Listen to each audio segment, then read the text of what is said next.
Етнолог, музикант и антрополог изследовател влизат в една кухня. Това може да звучи като виц, но съвсем не е. Вайчето и Рая са изключително синхронизиран тандем. Техният кулинарен проект Амор и Сал стъпва на академична основа и изследва многопластово ястието.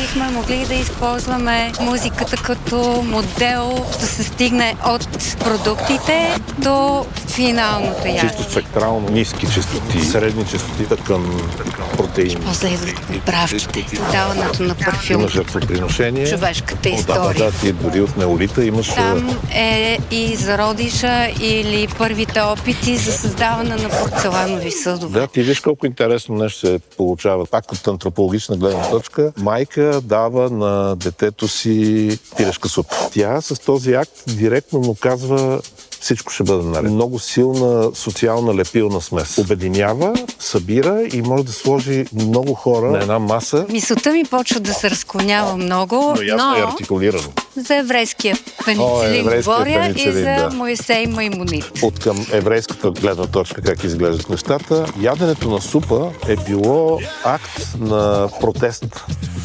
И което може да бъде символ, може да бъде метафора, може да бъде метонимия. Много любопитно това. Времето на антропоцена. Градски племена. Етнолога и антрополога ли ще говорят в нас или хората, които приготвиха тази прекрасна супа? Може би да обясним защо е именно пилешката супа.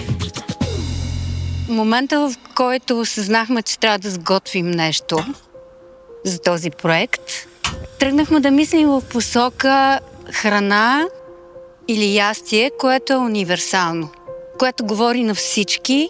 Избора да сготвим пилешка супа е много важен, защото наистина това е просто знак за обединение и за разрушаване на мита за алиенацията.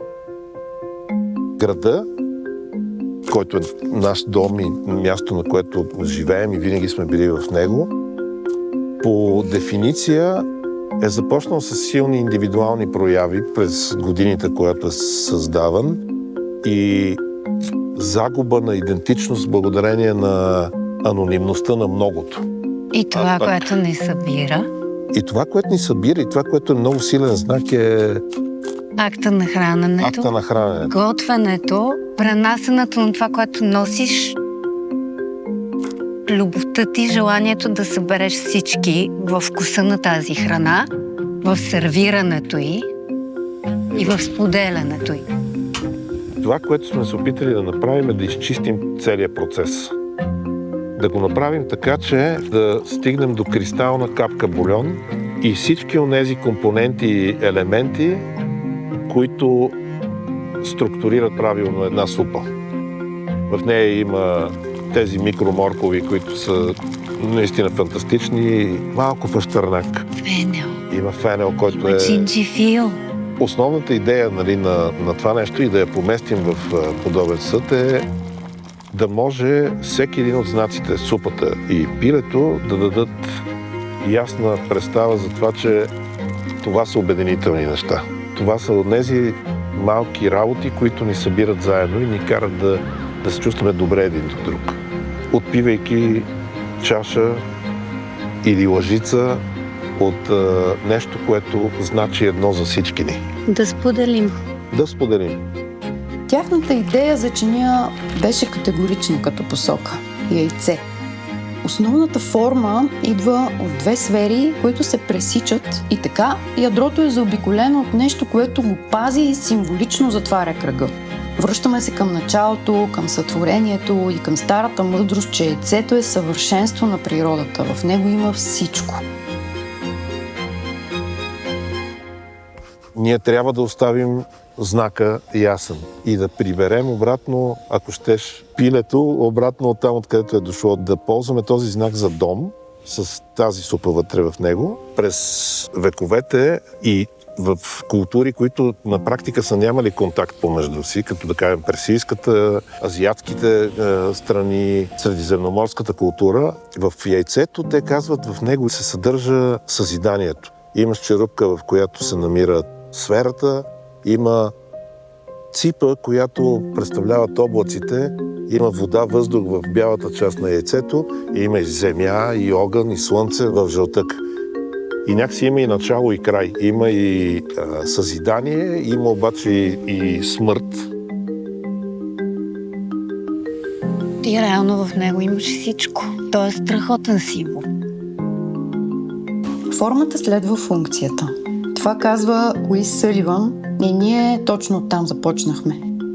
Беше ясно, че формата трябва да се повдигне върху пръстен, за да се запази сферичността на ядрото. А целта е да се консумира до последно, без да се налага да накланяме купата. Повярвайте ми, няма да ви се иска да се лишите от последната лъжица. Имаме формата и следва цветовия код.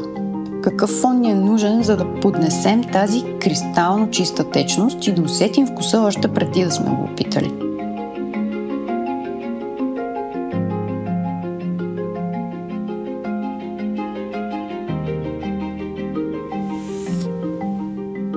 Ядрото е индийско жълто и това е цвета, който най-много ни напомня на истински и здрав жълтък. Това е разпознаваем цвят, закодиране в нас като нещо хранително, топло, сигурно и вкусно и в същото време добавя визуалната плътност на ястието.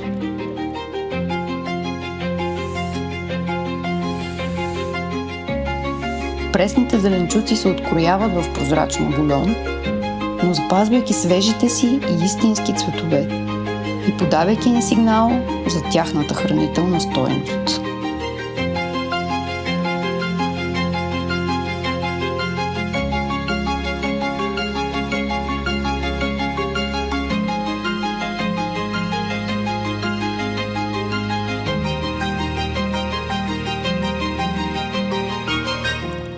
Ритуалът на споделянето на това познато за нас ястие е всъщност най-важното.